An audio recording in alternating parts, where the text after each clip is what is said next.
구약의 하나님과 신약의 하나님은 같아요. 구약과 신약이 똑같이 하나님 말씀인 것하고 완전히 동일한 이야기일 것 같습니다. 이것도 역시 오해가 있습니다. 구약은 공의의 하나님, 신약은 사랑의 하나님. 틀린 이야기입니다. 틀렸다라는 게 완전히 틀렸다라기보단 우린 공의 그러면 법대로 하는 무시무시한 것 이런 걸 생각하며 공의라고 생각하는 것이 있습니다. 틀린 이해이지요. 우리 구약 성경에 다니엘서 9장이라든지 느헤미야서 9장, 에스라서 9장, 묘하게도 다 9장들인데 이런 본문들은 전부 바벨론 포로 이후에 지난 역사를 비판적으로 반성하면서, 비판적으로 반성한다는 건 우리의 과거의 죄악들을 들추어내고 하나님 앞에 고백하고 회개하는 그런 것인 거죠. 비판적인 반성을 하면서 이 에스라, 느헤미야, 다니엘이 하나님께 도와달라, 살려달라 구하는데 구하는 근거가 뭐냐? 하나님의 공의입니다. 자기들 안에는 도무지 은혜를 구할 만한 요소가 아무것도 없었고요. 특히 다니엘이 그런데 자기들 안에는 아무리 보아도 벌 받는 게 마땅하고 심판 받는 게 마땅해요. 근데 다니엘이 민족을 대신해서 하나님께 아뢰는데 의지하고 있는 게 자신의 의로움도 아니고 다른 어떤 것이지 않습니다. 하나님 당신의 공의를 의지하여 구하오니 우리에게 긍휼을 베풀어 주소서, 이렇게 하나님께 기도하는 게 있습니다. 그럴 때 공의, 이게 히브리어로는 ጼ다카라는 단어인데 저는 이 ጼ다카라는 말의 의미가 올바른 관계이기도 하고 한 걸음 더 나가면 마음을 같이함이라고 생각을 해요.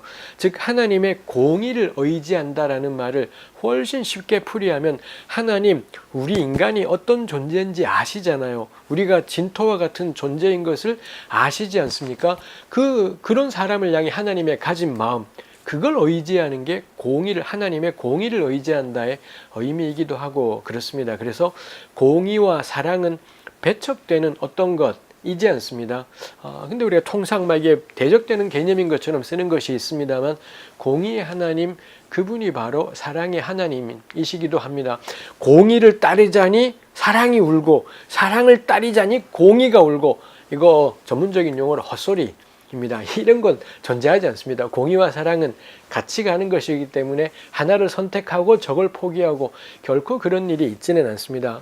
다른 질문에도 이야기했지만 구약 때 이스라엘이나 다른 사람이 살 수 있는 유일한 까닭은 오직 하나님의 은혜예요. 합당치 못한 자들을 불쌍히 여기신 하나님의 은혜.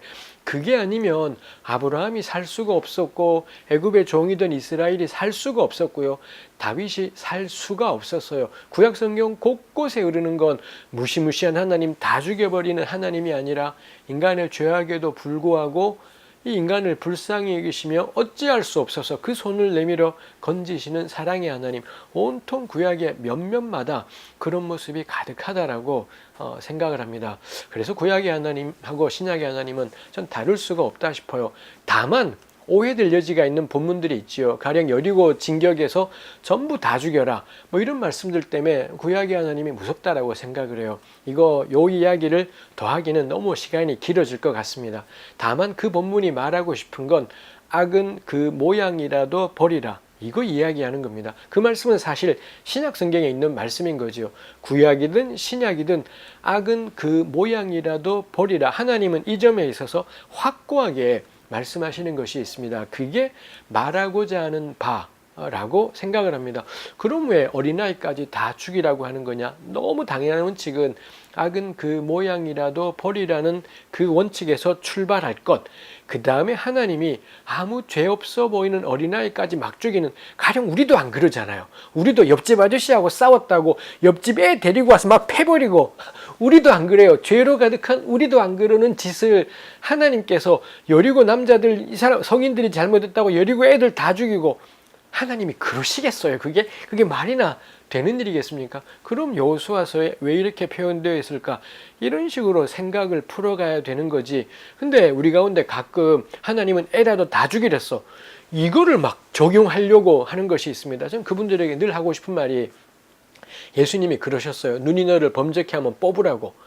뽑으셨어요? 안 뽑았지 않습니까? 우리 눈이 우리를 범죄케 해서 안 뽑은 건가요? 그렇지 않잖아요. 우리 그 말씀 보면서 당연히 이건 뽑으라는 말씀이 아니라 그만큼 조심하라는 뜻이지, 그렇게 해석하잖아요. 근데 남의 집 여리고에 죽이라는 건 글자 그대로 순종하려고 해요. 이 나쁜 사람들이잖아요. 남의 애 죽이는 건 글자 그대로 적용하고 지눈 뽑는 건 이거는 강조해서 말씀하신 거라고 해석해요. 이런 해석은 결코 용납할 수 없는 아전인수적인 해석일 거다라고 생각을 합니다. 그래서 구약에 때로 무서워 보이는 하나님의 모습이 있습니다. 늘 붙잡을 것, 언제나 우리 하나님은 사랑의 하나님, 긍휼의 하나님이다라는 걸 굳게 붙잡고요.